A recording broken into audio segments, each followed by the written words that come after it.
Bonsoir Régis, bonsoir Florence, bonsoir Leslie. Est-ce que je vais vous tutoyer aujourd'hui, c'est correct? Ok. Mais moi, c'est Kadidia. Mais je suis une professionnelle dans la fintech. Mais je suis avant et après tout une Abidjanaise de la tech, Abidjanaise InTech. Et Abidjanaise InTech, c'est, voilà, comme on a dit, c'est investir sa personne, investir son temps, son énergie pour la cause de la promotion de la technologie en Afrique francophone et plus spécifiquement de l'inclusion des femmes dans la technologie. Et aussi, voilà, oser faire des choses qu'on n'a jamais faites, comme par exemple modérer un panel que je vais faire aujourd'hui. Donc, vous allez être tolérants et voilà, avec moi. Et donc, aujourd'hui, on va commencer par une question sur une question qui la personne qui va se sentir ou qui sera inspirée à répondre à la question pourra répondre. Et la première question, c'est comment on explique aujourd'hui le succès ou l'émergence des success stories dans le secteur technologique ivoirien? Déjà, bonsoir à tous et à toutes. Je suis très ravi d'être là. Bravo à Andrea et son équipe pour l'événement de qualité. Kadi, je pense que tu vas faire un excellent boulot avec la modération. On va t'aider, t'inquiète pas. Alors, je pense que c'est une très belle question. Quand on parle de start-up, je pense que le premier mot qui me vient à l'esprit, c'est marché. D'accord? C'est quel genre de solution scalable, on va dire, on peut déployer sur ce marché. Et est-ce que ce marché existe vraiment? Donc, si aujourd'hui, on a l'impression que les startups ivoiriennes ont du succès, même si moi, je ne pense pas que ce soit un vrai succès pour le moment, je pense que c'est parce que, tout d'abord, le marché est en train de se construire. Nous, quand on démarrait Jamo, on a remarqué deux tendances. Première tendance, c'était le coût de la connectivité qui tendait à baisser à cause dû à la concurrence entre les opérateurs et une baisse et une pénétration forte des smartphones sur le marché, notamment les smartphones chinois. On a Transsion qui arrivait sur le marché, toutes ces marques-là qui arrivent et qui font du smartphone vraiment de la commodité. Donc, on avait des smartphones chers. Et aujourd'hui, le prix est vraiment divisé par 3 à 4, tu vois. Et qu'est-ce que ça fait? Ça crée un nouveau canal, vraiment, qui est le smartphone, qui est le digital. Et du coup, voilà, on a cette progression-là en termes de marché non digital. Et les startups peuvent expérimenter sur ce marché des solutions. Donc, je pense que ça, c'est l'une des premières raisons vraiment en Côte d'Ivoire. Le pays a quand même connu une stabilité assez relative comparée à ses pairs dans la région. C'est très important. On néglige ça, mais c'est très important. Le fait de savoir que chaque 5 ans, on ne va pas reprendre à zéro et que voilà, on marche sur, on continue le progrès. Et donc ça quand même, ça conforte un peu, ça fait quoi? Ça conforte les gens qui veulent revenir au pays et qui veulent entreprendre. Donc, c'était mon deuxième point, c'est qu'on a de plus en plus de bonnes ressources qui sont en train de revenir au pays, les RUPAT.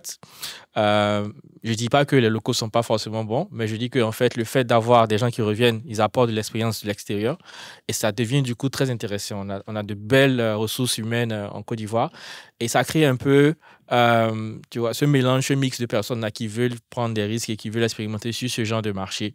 Quand je prends les startups, encore une fois, en griffe, qui ont reçu jusqu'à présent, je peux citer Jamo, Anka, Julaya, et M Studio que je considère une startup. Voilà, tu vois, ce sont des gens qui voient le marché qui existe, qui est en train de se construire et qui prennent le pari, mais surtout avec des compétences, tu vois, qui ont vraiment les compétences de déployer ces solutions. Donc, je pense que tout ça mis ensemble font que ça crée de bonnes conditions pour développer de bonnes choses. Très belle réponse. Oui, merci. Donc, dans la continuité de Régis, j'allais dire que, bon, une des raisons, c'est quand même que la Côte d'Ivoire est un pays qui est vraiment très intéressant. Quand on regarde les indicateurs macroéconomiques, quand on regarde la croissance, la stabilité depuis quelques années, et en plus, qui dit Côte d'Ivoire dit ouverture sous la sous-région, parce qu'il faut reconnaître quand même que nos petits pays ne sont pas forcément intéressants en termes de marché pris un à un. Par contre, dès qu'on rentre dans la sous-région, CEDEAO ou au niveau monétaire avec l'UMOA, ça devient intéressant. La stabilité de la monnaie, je ne vais pas faire de débat sur le franc CFA, c'est une force par rapport à beaucoup de nos collègues des pays anglophones qui ont une vraie problématique avec leur monnaie. Donc, tous ces éléments font que la Côte d'Ivoire est attractive. Moi, j'ai découvert il n'y a pas longtemps que l'Afrique du Sud, qui est quand même un des leaders au niveau de de l'innovation avait un gros problème d'électricité pendant longtemps. Avoir de l'électricité toute la journée était un luxe. Nous, on a de l'électricité, on ne se rend pas compte. Ce sont des leviers qui permettent vraiment à tout ce qui est technologie de pouvoir prendre de l'essor. Donc, ensuite, le deuxième élément serait que il y a un secteur, un écosystème qui est dynamique et il y avait un acteur qui était un peu en retard, c'était l'État. Et l'État commence à monter au créneau. Je dis commence parce que je trouve que c'est un peu timide, on pourrait faire mieux, mais c'est un élément important parce que l'État, il donne le cadre. Hein, tant qu'il n'y a pas de cadre, il n'y a pas de loi, c'est difficile aux gens de faire des affaires avec des choses qui ne sont pas claires. Par exemple, qu'est-ce que c'est une start-up en Côte d'Ivoire? Ce n'était pas défini. Il n'y a pas longtemps, d'ailleurs, il y a beaucoup d'initiatives qui ont été lancées. Chacun a utilisé le mot start-up en y mettant ce qu'il veut. Donc, ce sont des éléments de base basiques, mais qui nous permettent aujourd'hui de pouvoir faire des mesures, hein, de pouvoir avoir des indicateurs. Parce que lorsqu'on a défini ce que c'est une start-up, on va pouvoir les compter maintenant et dire combien on en a, quel est leur niveau de maturité. Donc, toutes ces initiatives-là qui sont en ébullition, je pense, sont des leviers qui permettent de faciliter tout ce qui est tech. Oui, très belle réponse. Justement, on va y revenir sur ces sujets du gouvernement. Et je ne sais pas si Leslie voulait ajouter quelque chose sur ce point-là. Non, pas forcément. Pas forcément, mais peut-être on a parlé là des indicateurs macro. Il faut quand même être conscient que l'écosystème ivoirien, il est vraiment naissant. On n'a pas encore réellement de start-up à succès. Et un écosystème, il grandit quand tous les acteurs de l'écosystème travaillent ensemble, donc notamment l'État, mais aussi les corporates, les multinationales. Donc, on l'a très bien vu dans les écosystèmes nigériens, kenyans. Il y a eu des gros telcos, des grosses banques qui ont propulsé l'innovation. Je pense qu'en Afrique de l'Ouest, on a un début de ça avec des initiatives comme Orange Fab et pas mal d'autres. Il y a encore un gros effort à faire. Il faut aussi que le secteur privé soit impliqué. Donc, nous, à M Studio, on est une initiative complètement privée qui vient et qui investit dans les startups. Donc, il faut plus d'initiatives de ce genre. Et il faut aussi des investisseurs sur place. Et en Côte d'Ivoire, on n'en a pas beaucoup. Donc, il y a bien entendu Digital Africa qui est impliqué. Il y a Sabu Ventures et Lofty Inc. qui ont peut-être des représentants qui font des va-et-vient. Mais on n'a pas encore de vrais fonds d'investissement présents en Côte d'Ivoire. Donc, il y a encore un écosystème de partenaires autour de la start-up qu'il faut construire. On sent l'enthousiasme de Leslie par rapport à l'invitation pour les investisseurs, mais on va se rendre là plus tard.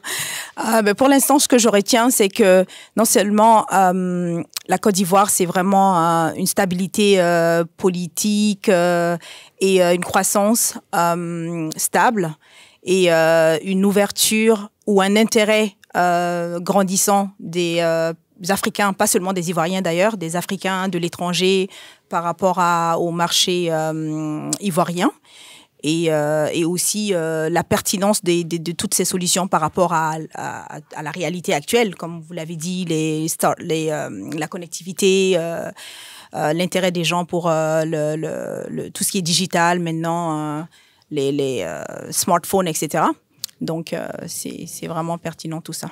Donc, on va passer à la deuxième question qui est, selon vous, quels sont les moments de la tech qui ont eu le plus grand impact ou qui ont bouleversé la société ivoirienne ces 10 dernières années? Est-ce qu'il y a un fait ou une période ou un moment ou un fait marquant qui marque le point entre un avant et un après de la tech ivoirienne?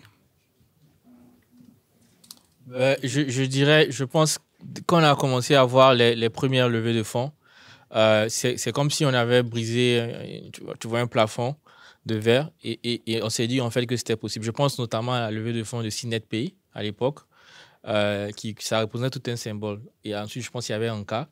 On n'avait jamais vu ça auparavant, tu vois, des startups technologiques qui arrivaient à lever ce genre de montant-là. Bien évidemment, l'entrée de Jamo à YC aussi, ça a été pour moi, je pense, une très bonne chose pour l'écosystème. Mais je pense aussi surtout à l'arrivée de M Studio. Parce que, en fait... et tout récent, là, excuse-moi de t'interrompre. C'est tout récent, en fait, tu vois. Et moi, je suis très content pour l'écosystème parce qu'avant ça, c'était très difficile. Je pense que Grégoire a parlé du first contact, la notion du first contact, tu vois. Pour qu'un entrepreneur puisse avoir un first contact déjà, en général, c'est une personne qui est assez expérimentée. Et c'est très difficile pour un entrepreneur débutant d'avoir ce genre de contact-là. Et l'écosystème, comme elle a dit, il est précoce en fait. On a vraiment rien pour le moment. Et c'était très difficile pour des startups de dépasser ne serait-ce que l'étape de pré-seed et seed funding, tu vois. parce que les gens n'avaient pas les compétences, les gens n'avaient pas les réseaux et c'est assez compliqué. Jamo reste une histoire assez exceptionnelle, vraiment. Pour qu'on y arrive, déjà, on avait beaucoup de chance et on avait un vrai réseau, tu vois. Hassan, c'était sa deuxième start-up. Moi, j'avais mes compétences, tu vois. On a tout mis ensemble et ça reste assez exceptionnel. Ça ne va pas se reproduire, malheureusement, pas de sitôt pour le moment, tu vois. Mais ça ne veut pas dire qu'on doit rien faire dans l'écosystème. Et quand une entité comme M-Studio arrive, qu'est-ce que ça fait?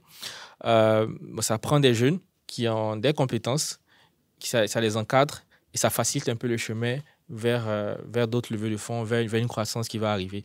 Et donc, moi, je suis très content que pour moi, en tout cas, M-Studio, c'est vraiment l'une des rares entités qui fait vraiment un boulot sur le terrain. Quand tu vois la qualité des applications qui sont sorties, la qualité des équipes, tu vois, moi, je suis très content qu'ils soient arrivés sur le marché. Ouais. Merci, Régis. Je prends le compliment. Moi, je vais parler d'une start-up qui n'est pas ivoirienne à la base, mais je pense qu'il a changé le prisme de beaucoup d'investisseurs. C'est Wave Mobile Money. Ça reste quand même la première licorne qui est ressortie de l'Afrique de l'Ouest francophone, qui a quand même des grosses opérations en Côte d'Ivoire, qui sont d'ailleurs supérieures en DMV que celle du Sénégal, même si c'est le premier pays de lancement. Je pense que le Sunfay, qui est une start-up qui est allée en Afrique francophone et qui n'est pas allée dans les pays typiques, donc Nigeria, Égypte, Kenya et autres, et qui a atteint ce statut de licorne, ça a mis un peu de la lumière sur cette zone d'Afrique de l'Ouest qui avant n'existait pas beaucoup pour les gros investisseurs. Et ils se disent, si cette start-up a pu avoir autant de revenus, une start-up qui est passée par YC, qui aujourd'hui devient une licorne, il y a un vrai potentiel sur ce marché. Et ça fait que naturellement, la Côte d'Ivoire, qui est le pays à la plus forte croissance, la plus grosse population, devient un intérêt soudain pour les investisseurs et tout le monde, ça crée un peu ce mouvement de start-upers qu'on voit aujourd'hui. Donc, je pense que ça a été quand même clé dans notre écosystème. Ça rejoint un peu les premières réponses par rapport à qu'est-ce qui facilite l'émergence des startups, parce que ça prend parfois des infrastructures ou une fondation pour que d'autres solutions viennent se plugger et puissent créer d'autres produits. Et donc, ça facilite l'innovation et la création de nouvelles solutions. D'accord, donc on va retourner vers Régis qui semble être très inspiré ce soir. Et donc, quels sont les problèmes que Jamo a réussi à résoudre par rapport à l'inclusion financière et les problèmes qui n'ont pas encore été résolus? Tu veux me faire dévoiler notre roadmap? Je ne vais pas tomber dans le piège. Non. Mais bon, non, en gros, tu vois, l'idée pour nous, en fait, dans la zone UEMOA, tu as le taux de bancarisation au sein de la population adulte qui reste très bas, qui est de 20%. Bon, il était de 20% quand on a commencé Jamo. Aujourd'hui, il a augmenté un peu plus, qui reste quand même assez bas, autour de 25-26%. Ça reste hyper bas par rapport à ce que la banque peut offrir aux populations. Donc, du coup, on s'est posé la question, comment on arrive à bouger ce taux-là de façon importante pour aller toucher les 75% de personnes de la population adulte. Surtout quand tu prends le fait que la population adulte africaine reste majoritairement jeune. Et que c'est des gens qui vont commencer à grandir, qui vont travailler, qui vont avoir de l'argent, tu vois, et qui ont un rapport différent avec la banque, qui ne veulent pas aller à la banque, qui ne veulent même pas entendre parler de leur banque. Donc, pour nous, il y avait cette opportunité-là. Donc, du coup, on a commencé à créer petit à petit les produits bancaires à offrir à ces personnes-là. Donc, on a commencé par un produit de paiement qui était la carte Visa avec une application mobile que tu peux gérer à distance et que tu peux alimenter, tu peux tout faire avec ton argent. Et progressivement, on a déployé d'autres produits bancaires en écoutant un peu le client. On a déployé ce qu'on appelle les coffres, donc qui permet de mettre de l'argent de côté automatiquement. On a déployé le IBAN, donc qui permet de recevoir son salaire. Donc aujourd'hui, un jeune, en deux clics, il a son IBAN, il n'a pas besoin d'aller à la banque du tout, et puis il reçoit son salaire.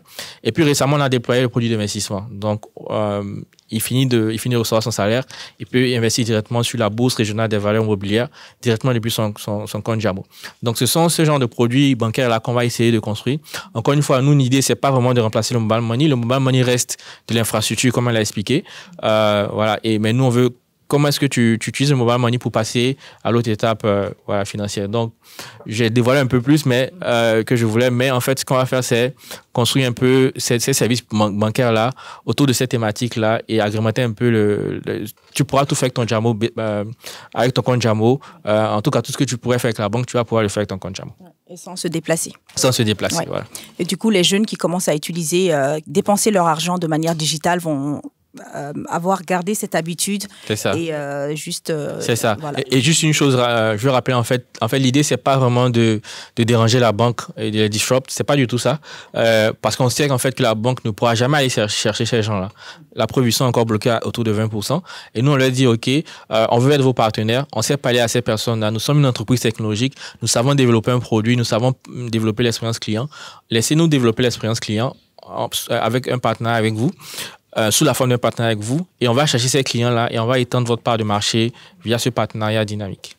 Je suis d'accord, c'est sûr que l'écosystème de la tech, de la fintech surtout, est tellement immature dans notre zone qu'on ne peut pas aller en compétition les uns Absolument. contre les autres. Il n'y a pas de compétition. Et je dis ça toujours, le principal concurrent, c'est le cash. Parce que tu as 80-90% des transactions qui se font en cash et le marché est vraiment encore, il vient de naître en fait. Donc il y a tout cet argent à aller chercher. Il faut, nous on mise vraiment sur les partenariats autant que possible.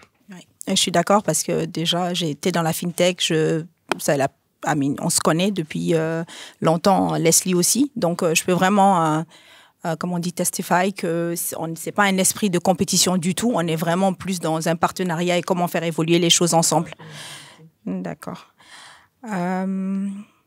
Mais pour Florence, mais en ce moment, vous aviez touché un petit peu à la Startup Act et vous êtes du ministère de la numérisation, de la transition numérique et de la digitalisation. Donc, ça montre que le gouvernement, il y a un fort intérêt de la part du gouvernement pour développer ou promouvoir la tech et les innovations dans la technologie. Et comment aujourd'hui vous évaluez l'engagement et la contribution de l'État ivoirien dans le soutien des startups technologiques? En fait, ce qui est intéressant dans ta question, c'est que tu as parlé du gouvernement et moi, je représente un ministère. Pourquoi je souligne ce point? Parce qu'il se trouve que il n'y a pas d'entité gouvernementale qui porte l'innovation, qui porte les startups en Côte d'Ivoire.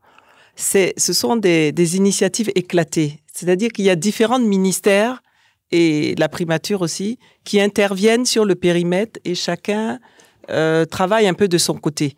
Bon, le fait qu'il y ait plusieurs initiatives montre qu'il y a réellement un intérêt, chacun dans son secteur, puisqu'on sait que tout ce qui est innovation, tout ce qui est tech, c'est transverse. Hein. Mais donc, le fait qu'il y ait plusieurs initiatives, c'est très bien.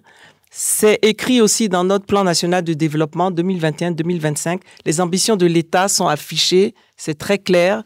On veut utiliser tout ce qui est technologie, tout ce qui est digitalisation comme levier pour ajouter des points supplémentaires à notre PIB. Donc, c'est vraiment une ambition. Et la déclinaison de cette ambition, comme je dis, malheureusement, se fait de façon éclatée parce qu'il n'y a pas une autorité qui porte toute l'innovation. Voilà. Donc, j'allais dire l'ensemble de toutes ces initiatives. Donc, nous, en tant que ministère de la Transition numérique, on en porte pas mal. En particulier, on a eu quand même à faire cette loi parce qu'il fallait mettre le cadre. Ce cadre, il est posé, ça ne suffit pas. Surtout qu'une loi, pour la mettre en œuvre, il va falloir utiliser d'autres outils que sont les décrets, les arrêtés. Donc, on est en train de travailler dessus pour qu'on puisse l'opérationnaliser. Nous avons mis en place un plan d'accompagnement de développement des startups avec 5 axes stratégiques. Ça s'est fait avec l'écosystème. Hein, on les a rencontrés. On a essayé de remonter un peu quelles étaient les problématiques du terrain. Et ensemble, on a construit ce plan qui, d'ailleurs, existe déjà depuis 1 an. C'est pour dire que le temps passe vite et quand on n'a pas le temps de mettre en place certaines initiatives, elles peuvent être aussi rapidement obsolètes parce que l'écosystème bouge et il y a certains des besoins qui sont satisfaits. Et c'est très bien parce que l'État n'a pas l'ambition de résoudre seul les problèmes de l'écosystème. Ça va se faire ensemble. Hein, c'est très clair. Il faut que l'écosystème, les acteurs eux-mêmes, il faut que les partenaires techniques et financiers jouent leur partition, les entreprises jouent leur partition, et ça va se faire ensemble. Donc, dès qu'il y en a un peut-être qui traîne, comme ça arrive quelquefois avec l'État, souvent pour des questions de budget, et ben, il y en a un autre qui le fait, et c'est très bien, parce que ça profite à tout le monde. Quand on travaille ensemble, on sait mettre en place des initiatives qui vont profiter à tout le monde. C'est très bien. J'entends qu'il y a beaucoup de choses qui se font dans différents, j'imagine, ministères. Et ce qui manque peut-être, c'est de fédérer les efforts pour ne pas que ça soit redondant d'un côté et que ça soit efficace et que l'impact soit plus concret. Et aussi que c'est pas juste les décrets, les lois, etc. qui vont résoudre. Il faut aussi mettre en pratique et être agile comme les startups. C'est y aller rapidement quand c'est encore pertinent parce que les choses changent vite dans cet écosystème-là.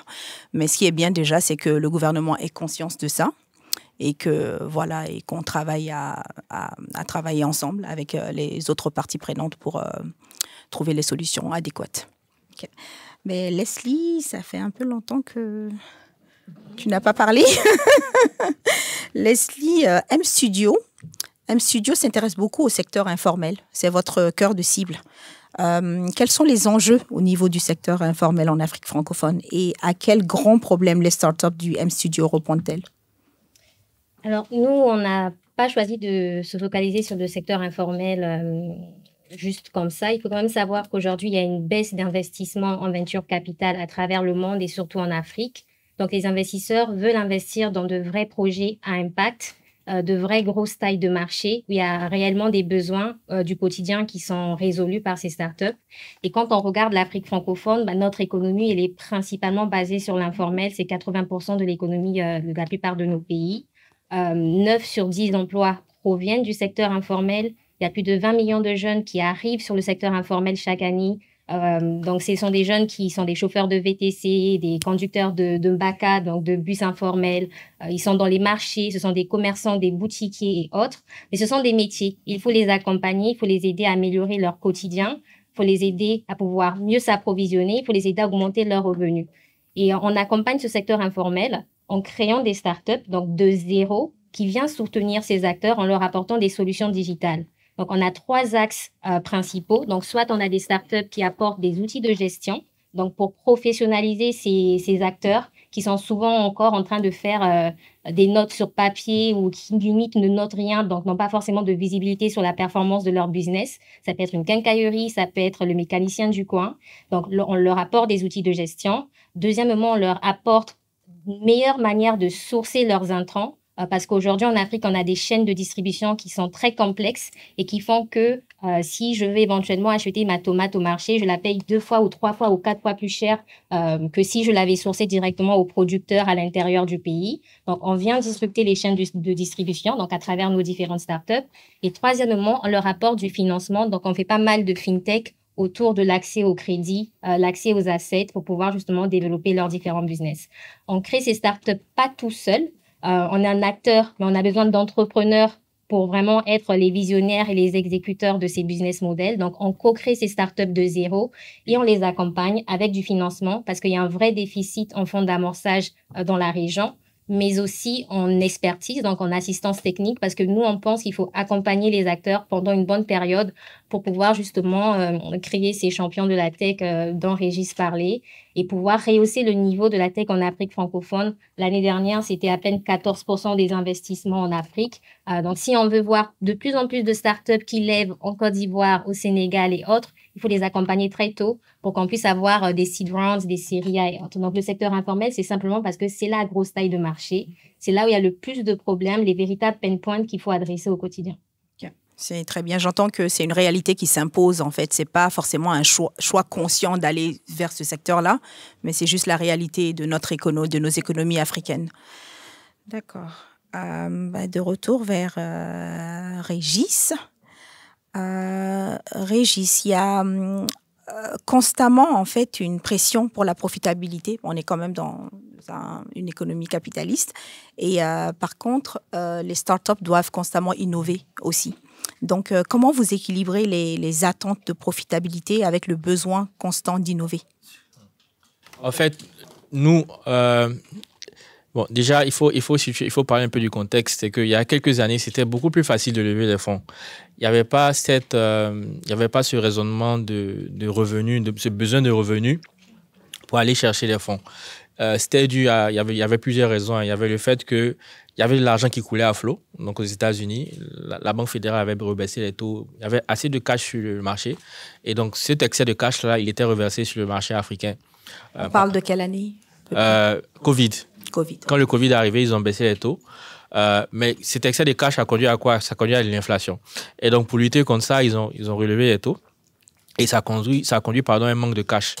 Et donc, nous, on a vu ça venir en fait très tôt. Encore une fois, c'est peut-être la puissance des réseaux comme YC tu vois, où il y a ce niveau de réflexion commune qui fait qu'on se partage toutes les bonnes astuces et tout. Donc, on l'a vu venir. Et donc, très tôt, en fait, on a construit l'entreprise autour d'une économie saine, de unit economics qui sont assez sains. Donc, une unit economics, c'est quoi? C'est quand tu prends au niveau unitaire ton business model, est-ce que tu es en train de faire de l'argent ou bien est-ce que tu es en train de perdre de l'argent? Donc, ces considérations, on les a mis directement dans le business dès le départ et on n'a jamais cherché à gonfler les chiffres de façon extravagante. Tu vois. On se pose toujours la question, quelle est la valeur qu'on est en train de créer?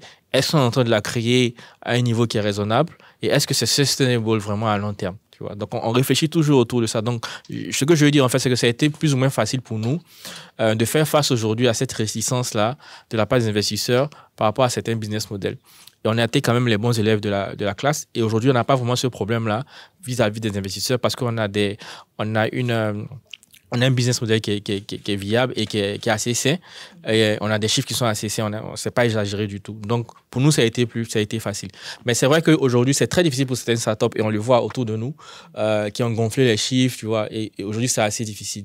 Mais j'ai envie de dire, you have to go back to basics. Vraiment, quoi. On peut pas tricher. Tu peux pas tricher. Ça peut pas continuer à long terme. Donc, ce qui va se passer, c'est que vous allez probablement avoir une réduction de la valorisation. Et il faut l'accepter, c'est OK, tu vois. Et se poser les bonnes questions. Qu'est-ce que nous sommes en train de faire? Est-ce que le business qu'on est en train de construire, il est viable? Est-ce qu'il peut devenir viable? Est-ce qu'il y a un chemin vers la viabilité? Ou bien est-ce qu'on sera juste en train de prendre l'argent des VC, le pomper dans le truc et puis essayer d'avoir quelqu'un qui va nous racheter? Donc, je pense qu'aujourd'hui, tout revient aux founders, en fait. Se poser les bonnes questions. Est-ce que nous sommes en train de construire un business sur le long terme ou bien est-ce que nous sommes en train juste d'essayer de passer la patate chaude à des gens? Et ça revient à un problème d'éthique, vraiment, pour moi. Ouais, ça pouvait pas être plus clair que ça, vraiment. C'est le choix de la pérennité, de l'éthique et de rester fidèle à soi-même, à ce qu'on a décidé dès le début, en fait. En parlant de bon élève, je vais poser la question à Leslie. Vous êtes inspiré par les startups de l'Afrique anglophone beaucoup. Est-ce que vous avez un exemple ou une startup de nos voisins anglophones qui vous a inspiré?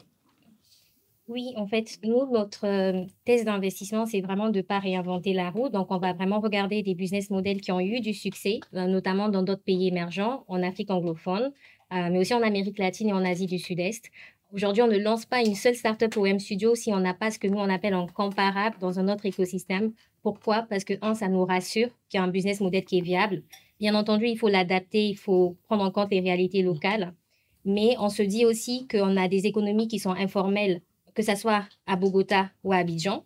Il y a des solutions qui ont été créées et qui peuvent être adaptées aux réalités ivoiriennes. Donc ça sera notre approche et ça nous permet d'aller plus vite. Donc le modèle d'un startup studio, c'est d'aller faire une levée de fonds 2 fois plus vite que si tu étais un entrepreneur tout seul. Donc apprendre des leçons des autres, apprendre de ce qui a marché, a moins bien marché, ça fait que tu accélères ta startup. Et aujourd'hui, il est prouvé que si tu passes par un startup studio, tu fais ta série A 2 fois plus vite. Donc, tu l'as fait en 24 mois au lieu de le faire quasiment en 56 mois. Je vais prendre l'exemple d'une de mes startups qui est dans la salle, qui est Jolie, qui est une marketplace B2B de mise en relation entre producteurs et petits maquis, donc petits restaurants informels. Donc, ils permettent à ces petits maquis de sourcer leurs produits frais et légumes depuis justement le bord-champ, depuis les producteurs de l'intérieur, à moindre coût. Ils se font livrer gratuitement. C'était principalement des maquis qui aujourd'hui se levaient très tôt. C'était des dames qui se levaient chaque matin, allaient au grand marché, acheter leurs produits frais, passer 3 à 4 heures dans les transports rien que pour ça, payer très cher leurs produits frais, revenaient ensuite dans le maquis, cuisiner pour pouvoir les offrir justement à leurs clients. Aujourd'hui, grâce à l'application, elles commandent, elles se font livrer. Et la livraison, elle est totalement gratuite. Ils payent des produits 15% moins chers parce qu'on a su justement retirer tous les intermédiaires sur la chaîne de valeur et sourcer directement auprès des coopératives à l'intérieur du pays. Donc, Jolie est un copycat d'une start-up nigériane qui s'appelle Vendies, qui a levé 30 millions de dollars et qui fait exactement la même chose à Abuja, à Lagos, qui va dans les petits villages, sourcer tous ces produits frais et les ramener dans la grande ville pour les distribuer justement aux restaurants, aux cantines et aux hôtels. Et ça ne s'arrête pas là. On a Frubana en Colombie, au Mexique, qui fait la même chose, qui a levé encore plus d'argent, je pense autour de 277 millions de dollars, etc., etc. Et le fait de voir ces business models qui se répliquent dans tous ces écosystèmes, encore une fois, pour nous et nos investisseurs, c'est une manière de dérisquer notre investissement dans Jolie. Et on a des leçons qu'on peut en tout cas copier pour aller plus vite sur notre marché ivoirien. Ouais, je suis d'accord, on est 7 milliards de personnes sur Terre et quand on pense à quelque chose, il y a sûrement quelqu'un qui y a déjà pensé un jour. Et l'important, c'est d'adapter les solutions aux problématiques locales. Et puis, c'est pas, en fait, on gagne pas quand on invente quelque chose qui n'a jamais été fait. En fait, on gagne quand on résout des problèmes existants. Et Florence, est-ce que tu peux nous parler du CI20? Ça fait partie des initiatives publiques-privées de l'État ivoirien. Peut-être un petit mot sur le CI20? Le CI20, les personnes les mieux placées pour en parler sont quand même les membres du CI20. Ok. Non, en fait, non, c'était une initiative purement privée. Hein. C'est la fêtière des premières grosses startups ivoiriennes qui regroupe 15 personnes parce que je crois qu'ils avaient comme stratégie de ne pas s'ouvrir. Les 5 autres places étaient réservées à des dames, malheureusement. Je crois, Yaya, combien? Une seule? Vous n'en aviez qu'une seule? Deux, voilà. On n'a eu que 2. Mais aujourd'hui, il y a un changement de stratégie. Je crois que le CI20, bon, on peut dire, en fait, il y a 2 groupes d'acteurs à l'intérieur du CI20. Il y a des personnes qui ont une certaine expérience, qui seront plus au stade du partage et de l'expertise, hein, une expertise peut-être à vendre, hein, à monétiser. Et d'un autre côté, il va falloir que maintenant, ils ouvrent à tous les autres fondateurs et qu'ils les accompagnent justement pour leur permettre d'avoir des succès comme eux, ils les ont eus. Sinon, le CI20 a signé un partenariat effectivement avec notre ministère il y a un peu plus de 2 ans. Et le CI20, j'allais dire, joue un peu un rôle de référent et de conseil auprès de notre ministère. Donc, il y a beaucoup d'autres entités qui ne comprennent pas pourquoi. Toujours, ils disent, oui, vous, le ministère, vous êtes toujours avec le CI20. Mais c'est simple, c'est parce qu'il y a ce partenariat déjà. Et en plus, nous, on demande aux autres, venez nous proposer aussi vos services, créez des fêtières, regroupez-vous, associez-vous. Ça, c'est une des problématiques qui est très africaine. Ce n'est pas seulement ivoirienne, je pense. Les gens ont du mal, ils se voient comme des concurrents au lieu de se voir comme des partenaires.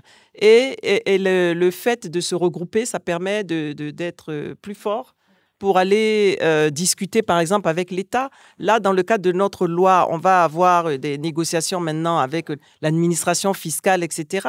Mais pour nous, c'est important qu'il y ait des groupements de personnes qui portent la voix de plusieurs de ces acteurs de l'écosystème, au lieu d'avoir des électrons libres qui, bon, quelque part, malgré toute leur bonne volonté, ne sont pas représentatifs.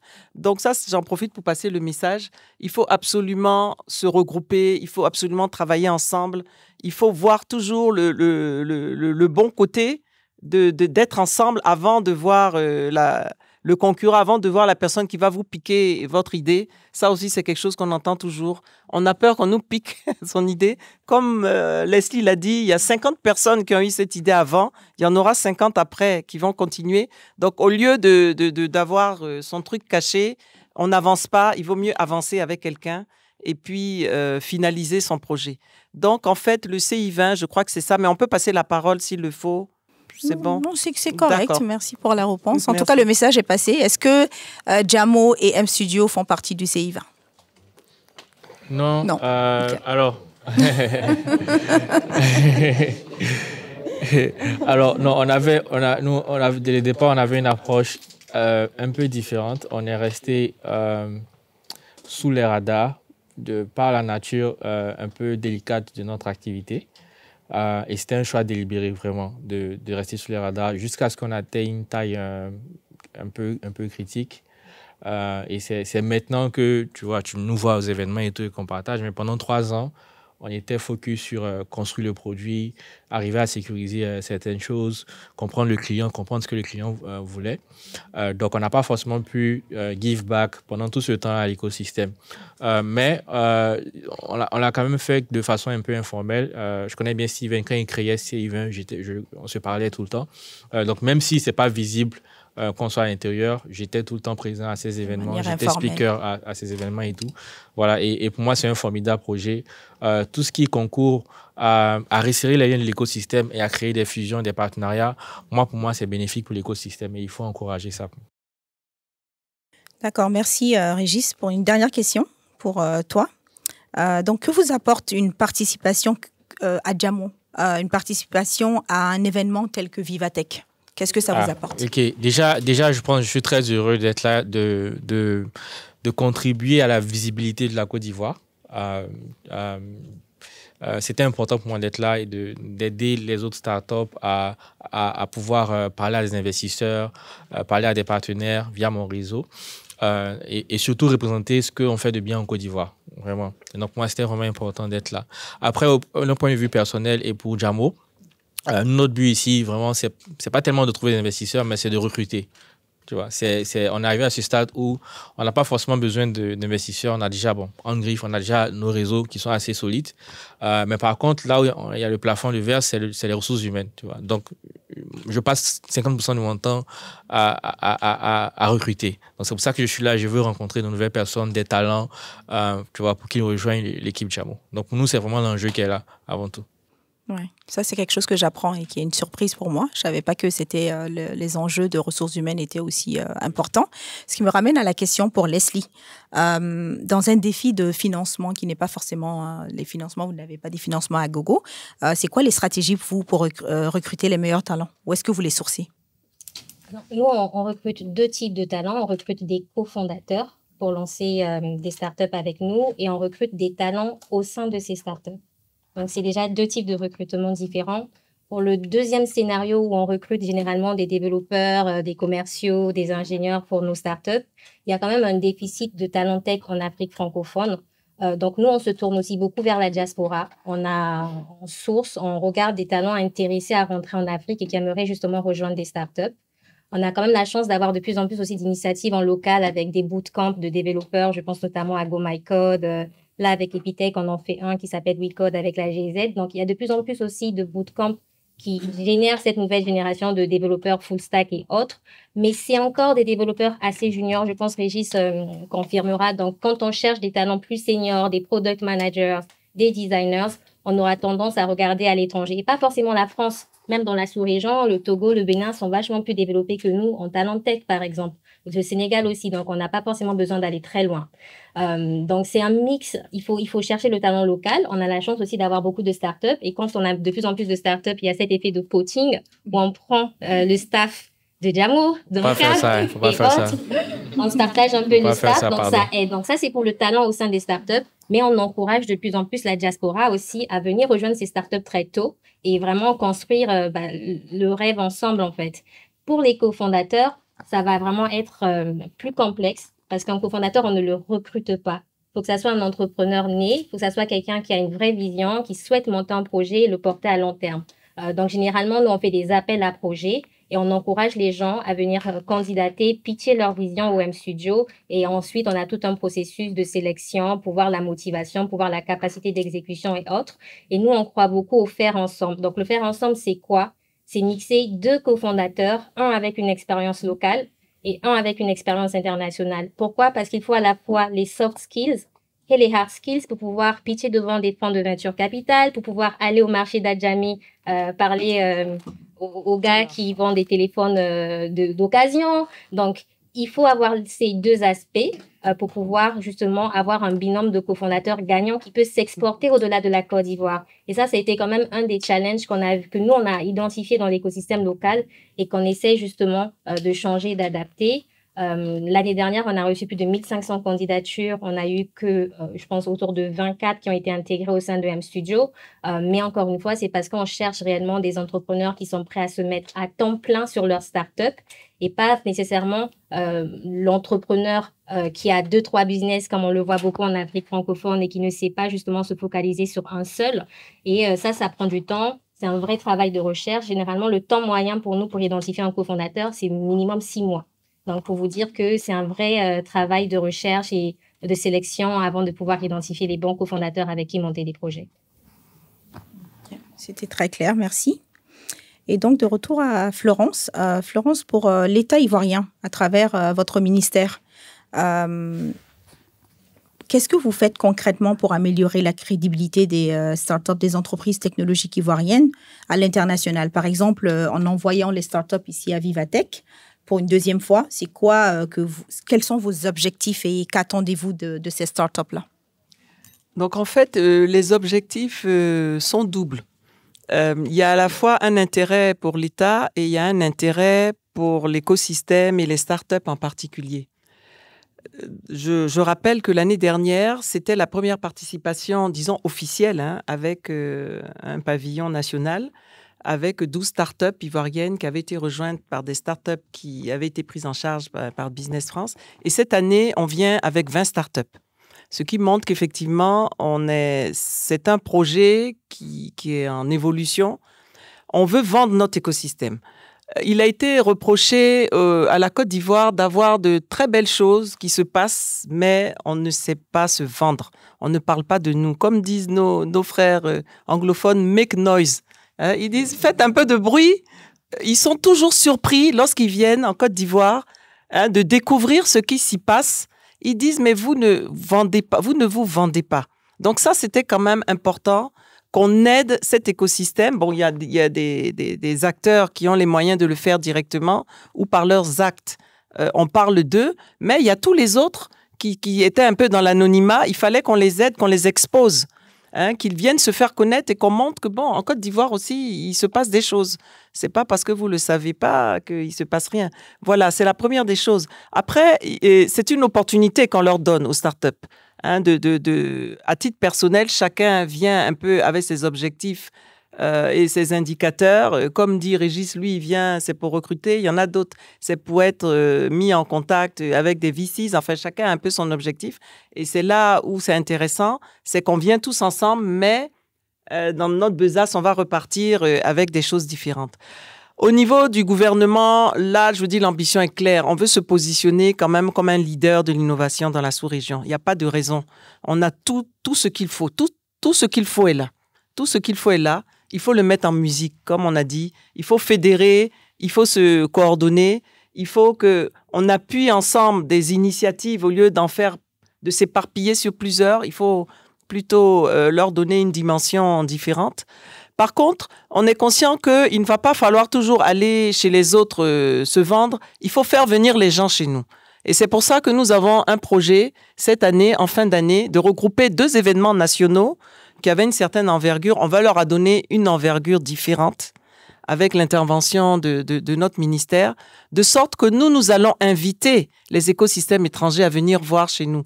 Parce que c'est la meilleure façon de se vendre, c'est qu'ils viennent voir comment ça se passe. En plus, on a un nouveau parc des expositions qui est magnifique. Donc, on a toute l'infrastructure. On a toute l'infrastructure hôtelière avec la Cannes. On a vu qu'il y avait tout ce qu'il fallait. Donc, on va organiser un événement. Je ne vous cache pas qu'il y avait eu déjà l'année dernière un premier échange avec Vivatech. On a parlé d'organiser le premier Vivatech africain en Côte d'Ivoire. C'est pour vous dire qu'on a cette ambition aussi de faire venir les gens et de recevoir les autres écosystèmes et de venir travailler avec eux, mais j'allais dire sur notre terrain. Et là, les choses seront sûrement différentes. On est heureux d'apprendre ça. J'imagine que tout le monde l'est. Donc, maintenant que Florence a expliqué un peu ce qui se fait, apparemment, il y a beaucoup de choses qui se font par le gouvernement, pas seulement par son ministère. Mais est-ce que vous, en tant que autre partie prenante qui n'êtes pas du gouvernement, est-ce que vous pensez que le gouvernement, vous avez assez de soutien du gouvernement? Est-ce que vous avez des suggestions d'amélioration? Mais le gouvernement, ça peut être, c'est pas seulement le ministère de Florence, mais le gouvernement en général. Bon, à chaque fois qu'on me pose cette question, je dis quelque chose qui n'est pas forcément un avis populaire. Mais pour moi, je pense, pour nos écosystèmes qui sont encore un peu trop faibles et qui sont en train de naître, le gouvernement doit prendre certains paris sur les projets entrepreneuriaux, technologiques. Dans le sens où ils doivent injecter de l'argent de façon massive dans ces projets-là. Parce que s'ils ne le font pas, malheureusement, personne ne va le faire. Tu vois, il n'y a personne qui va prendre ce risque-là. Les gens qui ont l'argent chez nous, qu'est-ce qu'ils font? Ils construisent des immeubles. Ils construisent des immeubles, tu vois. Et ça va prendre 1, 2, 3 success stories. Imagine par exemple, je dis n'importe quoi, Anka ou Julaya ou Jamo font une belle exit. Ça crée des millionnaires en dollars qui vont réinjecter dans l'écosystème. C'est ce qui est arrivé au Nigeria et dans les autres écosystèmes. En attendant qu'on arrive là-bas, pour moi, si on veut être sérieux dans tout ce qui est start-up, l'État doit prendre ce risque-là sur les jeunes. Et je ne parle pas de leur donner des prêts. Je parle de leur donner des subventions. Tu vois, de l'argent qui n'est pas du tout remboursable. Tu vois, parce qu'une start-up ne peut pas te rembourser son argent. Une start-up, ça va prendre 5, 6, 7 ans pour être rentable. Tu ne peux pas lui faire un prêt à 10%, à 8%. Ça va tuer la start-up, tu vois. Il faut juste être sérieux dans ça. On a déjà créé l'infrastructure, on a déjà créé, notre économie est là. Et je pense que la brique qui manque vraiment, c'est ce cash-là. Il faut injecter, il faut parier sur 100 000 startups pour qu'il y ait 3 ou 4 ou 5 qui réussissent et qui créent un peu ce cycle-là. Et même celles qui auront échoué, ce n'est pas vraiment des échecs parce que tous les employés, les collaborateurs qui seront passés par ces startups-là, ils auront appris et ils vont revenir encore essayer. Donc vraiment pour moi, si j'ai vraiment une doléance vraiment pour l'État, c'est de dire injecter de façon sérieuse et massive du cash. Ça peut se faire via des acteurs qui vont contrôler que tout se fait bien, mais on a besoin de cash, injecter ce cash. Et on a vu des success stories en Amérique latine, ça s'est fait au Brésil et ça a marché.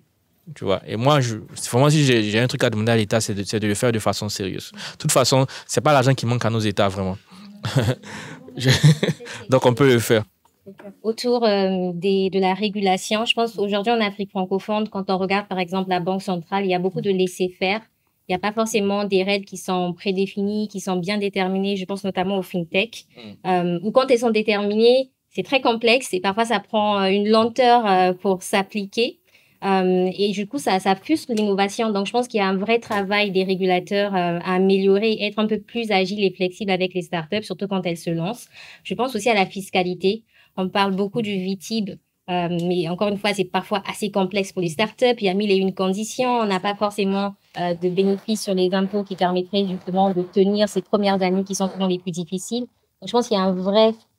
Enfin, il y a vraiment de gros axes d'amélioration là-dessus. Et un dernier point qui est similaire à celui de Régis, c'est que quand tu quittes ton emploi et que tu veux lancer ta start-up, tu n'as pas d'aide du gouvernement pour tenir tes dépenses financières personnelles, alors que par exemple en France, c'est le cas. Et aujourd'hui, nous, on pitch à beaucoup de potentiels fondateurs qui sont consultants à Deloitte. Tiens, tu veux venir lancer une start-up avec moi? Ah ben non, je ne peux pas faire 6 mois sans salaire, je dois réfléchir un peu plus longtemps. Mais s'il avait une subvention de l'État qui l'accompagnait dans cette transition, je pense qu'on aurait de plus en plus de fondateurs de qualité, même en local, en Côte d'Ivoire.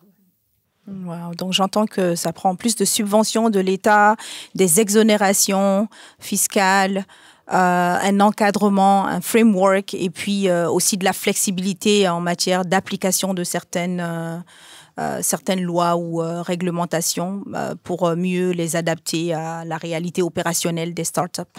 C'est très bien. Donc, on en vient à la dernière question. Et donc, c'est une question qui concerne plus le modèle de start-up, le modèle que vous leadez chez M Studio et le modèle de Jamo. Donc, c'est Jamo, vous avez opté vous êtes responsable d'un studio de start-up. Et donc, si c'était à refaire, est-ce que Jamo, est-ce que vous passeriez par un incubateur? Et vous, Leslie, qu'est-ce que vous pensez que M Studio apporte que un autre un fondateur qui ne passe pas par un incubateur, qui manque à un fondateur qui ne passe pas par un incubateur? J'aurais fait M Studio si c'était ma première startup. Avant Jamo, j'ai fait 2 startups. J'ai fait une startup au Nigeria, une en Côte d'Ivoire, et c'était 2 échecs. J'aurais aimé avoir M Studio à l'époque où je faisais, et je serais probablement passé par ça. Mais par contre, pour Jamo, encore une fois, ça reste une histoire assez exceptionnelle, parce que tu as 2 cofondateurs, un qui a déjà fait, moi qui ai fait plusieurs échecs, mais Hassan surtout qui a réussi sa première startup. Et donc, ensemble, on a vraiment quand même assez d'expérience qui font qu'on se sent assez confiant pour attaquer le marché directement sans passer par un incubateur. Mais mon conseil vraiment, c'est si vous êtes un entrepreneur débutant, si vous êtes à votre première startup ou deuxième startup, comme elle a dit, le chemin vers l'accès aux ressources est beaucoup plus facile via une startup studio, et ça vaut le coup pour moi sur nos écosystèmes de passer par ces chemins-là. Ouais. Donc, vous avez été votre propre incubateur en quelque sorte. Exactement. Avec les expériences passées. Et d'ailleurs, pour finir, on est passé via un accélérateur. Même si ce n'était pas un incubateur, on est passé via un accélérateur parce qu'on avait besoin d'avoir accès à un genre de réseau. Et voilà, on a juste misé sur le meilleur accélérateur au monde et ça marchait. Mais on aurait eu besoin de passer via un accélérateur, une sorte de réseau pour nous connecter aux investisseurs. Parce que avant ça, ce qui se passait, c'est qu'on avait assez de refus de la part d'investisseurs pour injecter de l'argent sur la Côte d'Ivoire. Et il a fallu qu'on pénètre ce réseau-là pour qu'on ait accès à ce genre d'investissement-là. Donc, comme elle le dit, c'est nécessaire pour les investisseurs d'avoir ces connexions-là. Et moi, je recommande de le faire vraiment si c'est votre première start-up. Peut-être juste pour ajouter à ce que Régis a déjà mentionné, je pense qu'aujourd'hui, quand une startup africaine passe par YC, les investisseurs, ils investissent parce qu'il y a aussi la marque YC derrière. Et il y a souvent des entrepreneurs qui viennent, qui me disent, Leslie, mais pourquoi est-ce que je ne postulerai pas à YC ou je ne ferai pas Techstars?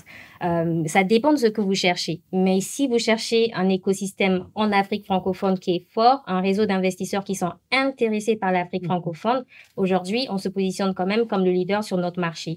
Et on le dit en toute humilité. Donc, l'idée, c'est de se dire, est-ce que je le fais seul? Est-ce que je suis parmi les 1% des top entrepreneurs qui, comme Régis et Hassan, avaient déjà des réseaux préexistants, qui avaient déjà fait des exits, qui avaient le réseau, peut-être un réseau alumni très fort et autres, mais c'est vraiment le 1% d'entre nous? Ou est-ce que je fais partie de ceux qui ont besoin de se faire accompagner? Et très souvent, on a cette question de, mais j'ai pas envie de laisser des parts. Mais en fait, des parts ne valent rien si tu n'as rien construit. On peut co-construire en sorte quelque chose de très gros, et ben toutes nos parts vaudront quelque chose de bien plus grand. Donc, il y a aussi ce besoin de savoir que la startup, c'est une aventure parfois qui peut être très solitaire. Et le faire seul, c'est pas plus mal que ça. Moi, j'ai lancé une startup en 2016. J'étais très jeune. J'ai levé $1 million. Mais si aujourd'hui, on me disait, Leslie, tu veux passer par M Studio, je dirais grand oui. Parce que j'ai fait énormément d'erreurs. Tu peux pas tout connaître. Tu n'es pas multidisciplinaire. Aujourd'hui, au M Studio, on accompagne nos startups sur autant de sujets que la fiscalité, la comptabilité, le growth marketing, la levée de fonds. On a un réseau derrière de plus de 45 fonds d'investissement. On a un réseau de corporates qui sont impliqués dans chacune de nos startups. Donc, ça va au-delà de l'accompagnement. C'est vraiment des ressources pour la vie quand une startup passe par le M Studio. Donc, je pense que c'est à considérer. Et peut-être aussi pour finir, si je le remarque beaucoup plus en Afrique francophone, c'est qu'on a tendance à vouloir être solopreneur. On ne veut pas de cofondateur, on ne veut pas d'accélérateur, on ne veut pas d'incubateur, on veut faire les choses tout seul comme on veut. Mais en fait, s'il n'y a pas de divergence d'opinion, s'il n'y a pas un apport extérieur, mais comment est-ce que tu es challengé, comment est-ce que tu t'assures que tu pousses ta startup de l'avant. Donc, je pense qu'il faut aussi se remettre en question et se dire, se faire accompagner, c'est peut-être pas aussi plus mal que ça. Très intéressant à voir. Ne pas donner de part de quelque chose. Donner des parts de quelque chose vaut mieux que avoir tous les parts de rien. De zéro, ça fait zéro. Oui. Et donc, je ne sais pas si on est... Où est-ce qu'on est dans les temps? On est tout bon. On va peut-être prendre 2 questions. 2 questions. OK. Ouais.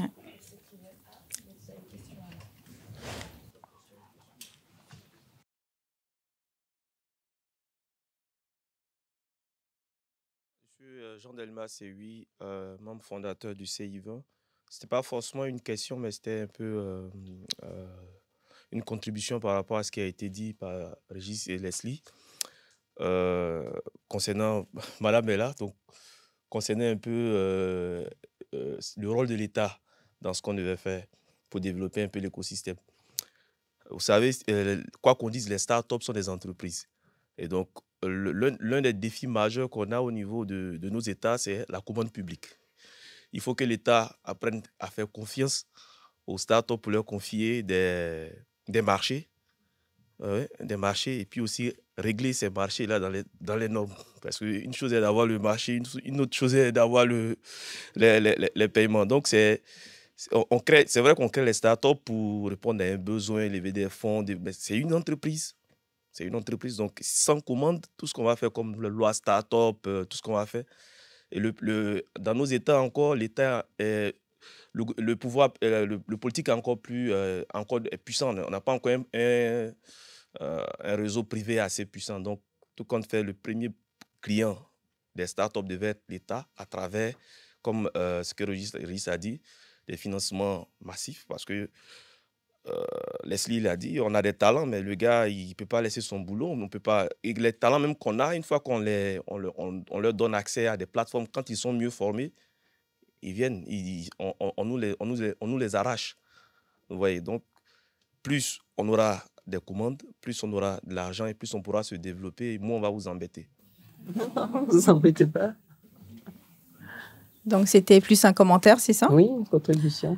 Mais avant de terminer, je vais peut-être prendre d'autres questions, ou une ou deux autres questions, mais avant de terminer, il faut qu'on parle de la problématique des femmes, puisque c'est Abidjanaise InTech qui organise ce talk show.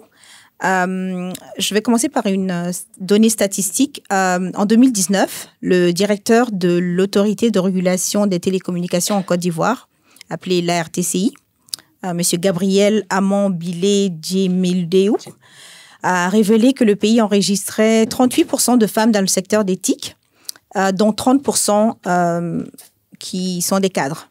Et donc, selon vous et dans vos secteurs respectifs et dans vos structures respectives, est-ce que, déjà, qu'est-ce que vous pensiez explique le déséquilibre? Bon, déjà 30%, je trouve que c'est pas mal. Bon, c'est peut-être... mais j'avais pensé, j'aurais imaginé un peu moins. Mais qu'est-ce que, selon vous, explique le déséquilibre? Et en tant qu'acteur, qu'est-ce que vous faites concrètement dans vos plans d'action pour encourager l'inclusion et la diversité à vos niveaux? Je voulais d'abord intervenir sur ce chiffre. Je pense que c'est tout emploi confondu. Là où il y a une problématique, c'est dans le technique. C'est au niveau des fonctions techniques qu'il n'y a pas assez de femmes. Mais si vous prenez dans l'éthique les gros opérateurs télécoms, il y a autant de femmes, sinon plus de femmes dans leur personnel. Mais c'est du personnel commercial, marketing, si vous voyez tous ces métiers-là, mais pas technique. Au niveau du technique, ça explique le chiffre. On est très, très loin de ces chiffres. Hein. On est très loin de ces chiffres, oui. Okay. Et donc, qu'est-ce que vous faites à vos niveaux respectifs pour favoriser un peu plus l'inclusion? Moi, je pense que ça part de l'éducation. Je pense que de toute façon, il y a peu de femmes en STEM. Peut-être c'est souvent vu comme une discipline plus difficile ou pas faite pour les femmes, entre guillemets, et autres. Nous, aujourd'hui, on est copartenaire dans Bootcamp de formation de développeurs et on a un quota, c'était obligatoire, qui est au moins justement 40% de femmes. Et on les a cherchées. On a laissé la candidature ouverte tant qu'on les avait pas trouvées. Donc, il faut à un moment être intentionnel pour pouvoir justement former ces futurs ingénieurs et autres. Donc, aller les chercher, c'était même envoyer des gens dans les écoles, aller les sensibiliser. Qu'est-ce que tu veux faire demain? Pourquoi tu ferais pas cette formation? Inscris-toi. Les expliquer que c'est pas si compliqué que ça. Leur montrer qu'en fait, c'est un métier qui peut être aussi très, très féminin. Donc, il y a une vraie création de awareness autour des métiers tech. Et les métiers tech, c'est pas tout simplement le code. C'est le produit, c'est la data, c'est la UI UX. Donc, il y a beaucoup d'orientation. Et généralement, les gens ne savent juste pas. Donc, il faut aller dans les écoles, il faut en parler, il faut partager tous les potentiels débouchés. Et il faut que justement les écoles, les bailleurs de fonds, tous ceux qui font des formations en Afrique aient une vraie intention d'avoir des programmes où il y a un minimum quota de femmes qui sont inclus et qui bénéficient justement de ces différentes formations. Après, au sein de M-Studio, trouver des cofondatrices femmes, c'est très difficile. On en a eu 2 l'année dernière qui malheureusement sont toutes les 2 parties, principalement pour des raisons de situation familiale. Et je pense que c'est un des challenges avec la femme entrepreneur aujourd'hui. Et une des manières pour nous d'encourager cet entrepreneuriat féminin, c'est d'aller les chercher plus jeunes, c'est-à-dire à la sortie de l'école, quand elles ont moins d'engagements familiaux autour d'elles. Et donc, on a lancé un hackathon il n'y a pas très longtemps en partenariat avec Ring Africa et la GIZ et d'autres acteurs. Et on a pu avoir 30% de candidatures féminines. Donc, on a 3 femmes qui viendront à Abidjan au mois de juin découvrir l'écosystème. Mais ce sont encore des profils très jeunes et on est conscient qu'il faudra les accompagner parce que ça nous a été difficile plutôt de trouver des profils plus matures, disposés de se mettre à temps plein dans l'entrepreneuriat. Donc, voilà un tout petit peu pour nous nos initiatives au sein de C'est similaire pour nous. En fait, il faut vraiment le vouloir en tant qu'entreprise et ça part du leadership. Avoir un quota, donc pour nous, par exemple, au sein de l'équipe, l'effectif de Jamon, on a 56% de femmes. Et au sein de l'équipe technique, on tourne autour de 40-45%. On va applaudir pour ça déjà, 56%. Ouais. Mais il faut vraiment le vouloir. Il faut vraiment aller chercher. Et juste rajouter, en plus de ce qu'elle a dit, un aspect qu'on néglige souvent, c'est les droits des femmes. C'est l'éducation sur les droits de la femme. Et ça, il faut le mettre dans son ADN en tant qu'entreprise et ne pas cesser de marteler ce message-là. Tu vois. On a tendance à prendre pour acquis l'éducation sur ce sujet-là, mais on serait très surpris à quel point la société peut être très misogyne. Et ça passe par les petits actes, tu vois. Il ne faut pas cesser d'éduquer les gens sur ce sujet-là. Et nous, c'est ce qu'on fait de façon récurrente. On parle au staff sur les droits, à quoi la femme a droit, quels sont ses droits au sein du Code du travail. Et on éduque aussi les hommes, c'est très important. Et voilà, et ça favorise à créer un espace où la femme se sent à l'aise, où elle peut atteindre son plein potentiel. Et c'est la stratégie qu'on a adoptée. Un autre truc que j'ai remarqué aussi en tant que founder, c'est que les femmes avaient tendance à se vendre un peu moins cher par rapport aux hommes au moment de faire les offres salariales. Et donc nous, ce qu'on fait, c'est qu'on a une formule mathématique. Et quand on voit qu'une femme essaie de se vendre moins cher, on essaie de la rehausser au niveau de la formule. Et puis on lui dit, OK, voici de façon transparente ce qu'une personne de sexe opposé aurait gagné. Et on te met dans ce bracket-là. Donc c'est un peu de tout, mais il faut vraiment le vouloir et ne pas cesser de pousser pour cette égalité-là, je pense. Ouais. Oui, je suis d'accord. La répétition est pédagogique. Donc c'est vraiment ne pas lâcher, répéter jusqu'à ce que ça soit vraiment intégré dans le mindset de tout le monde, des femmes et surtout des hommes. Et aussi être très intentional, c'est-à-dire mettre des quotas. Voilà, c'est bien. Il y a une étude, une petite anecdote, une étude américaine que j'avais lue il y a quelques années qui disait que lorsqu'il y a un poste, un rôle au sein d'une entreprise et qu'on donne des critères, disons qu'on donne 10 critères ou skills, quand un homme a 2 sur 10, il postule. Quand une femme n'a pas 10 sur 10 de tout ce qu'on dit qu'elle doit avoir, elle ne postule pas. Donc, c'est vraiment l'état d'esprit que les femmes ont tendance à se dévaloriser et à ne pas prendre suffisamment de risques.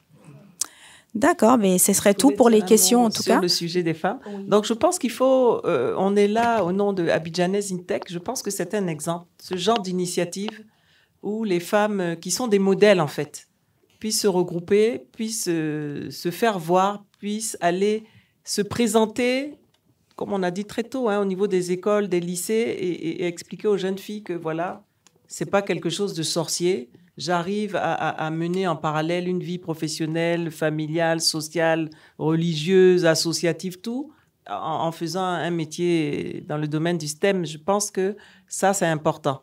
C'est surtout ça, peut-être, qui manque. Et des initiatives comme Abidjanaise InTech sont les bienvenues. Je pense qu'il faut les développer et qu'on aille encore plus de l'avant. C'est les femmes elles-mêmes qui vont tirer les jeunes filles avant tout. Oui. Et d'ailleurs, on l'a fait cette année, Andrea, je ne sais pas où est-ce qu'elle est, on a fait une caravane dans des écoles primaires pour parler un peu des métiers de la tech aux enfants. D'accord. Est-ce qu'il y avait d'autres questions dans la salle? On m'indique que ça y est. C'est bon? On va prendre une dernière question.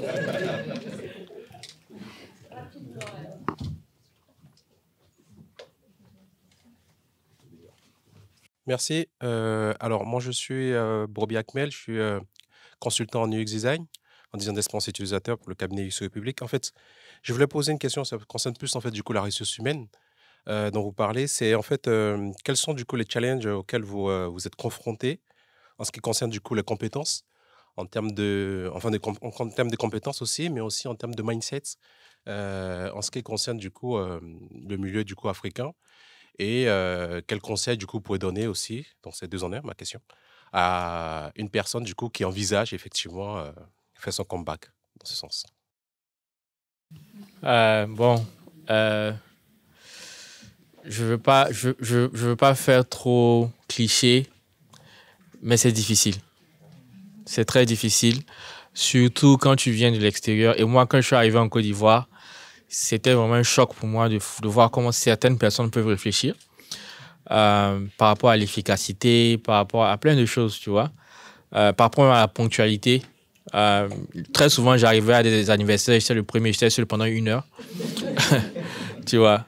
Mais c'est pour tout te dire, en fait. Mais, il y a un mais, l'espoir n'est pas perdu. Parce que autant tu as ça, autant tu as des pépites. Vraiment. Des gens qui ont un très grand potentiel. Et nous, c'est ce qu'on a essayé de faire. Mettre en place ce processus-là pour arriver à détecter ce genre de personnes. Et surtout, mettre en place rapidement, en interne, un processus de formation qui identifie clairement les compétences dont ils ont besoin et qui leur donne des outils pour arriver à ces compétences-là. J'ai remarqué que plus tu es clair sur ce que tu veux en tant que leader, et plus c'est plus facile pour les gens de te suivre. Et donc, tant que tu expliques clairement à ces gens qui sont pleins de potentiel où tu veux qu'elles soient et qu'est-ce que tu veux qu'elles fassent, elles arrivent vraiment à step up. Mais il faut vraiment, à utiliser un mot il faut vraiment être intentional, il faut vraiment le faire. On ne peut pas juste être laxiste et penser qu'on aura la meilleure des ressources. Ce n'est pas le cas. C'est vraiment un travail sans haleine. Et d'ailleurs, nous, on l'a compris au départ, ce qu'on fait, c'est qu'on externalisait un peu le recrutement. Il y a un cabinet. On a dépensé tellement d'argent, on a vraiment rien eu. On a compris en fait que c'est une compétence qu'on devait internaliser. Et progressivement, moi, je suis passé du gars qui gère le produit au gars qui passe la moitié de son temps à recruter. Tu vois, on est passé de 2 personnes à 200 personnes en 3 ans. Et je ne te parle pas du nombre d'entretiens qu'on a fait. Donc, au fil du temps, on améliore le processus et on sait dénicher ces pépites-là dont j'ai parlé. Dernier point, c'est qu'il faut savoir faire la transition entre le talent local et puis éventuellement le talent étranger. Donc, nous, on est dans cette phase aujourd'hui où on essaie de faire ce bridge-là entre ces deux talents-là. Il faut être assez tactique. Il ne faut pas le faire de façon trop agressive pour ne pas frustrer les gens. Il faut arriver à faire comprendre que vous gagnez des 2 parts et que autant le staff qui arrive va apprendre, comme elle a dit, du contexte local, autant le staff qui est là va avoir une ouverture d'esprit sur ce qui se fait ailleurs. Et voilà, et c'est ce qu'on a fait. Aujourd'hui, on est dans une phase où on recrute vraiment à l'étranger. Sur 200 personnes, autour de 40 personnes 50 personnes qui sont à l'étranger. Et il y a cette symbiose-là qu'on essaye de créer. Donc, il faut vraiment être tactique et vraiment prendre le problème. Autant ton problème, c'est de créer une entreprise solide et de développer ton produit. Autant, un de tes problèmes vraiment majeurs en tant que founder, c'est d'être comment tu recrutes les personnes qualifiées au sein de ton entreprise. Ouais. Ok, ce sera tout pour aujourd'hui. Merci tout le monde. Merci Régis, merci Florence, merci Leslie.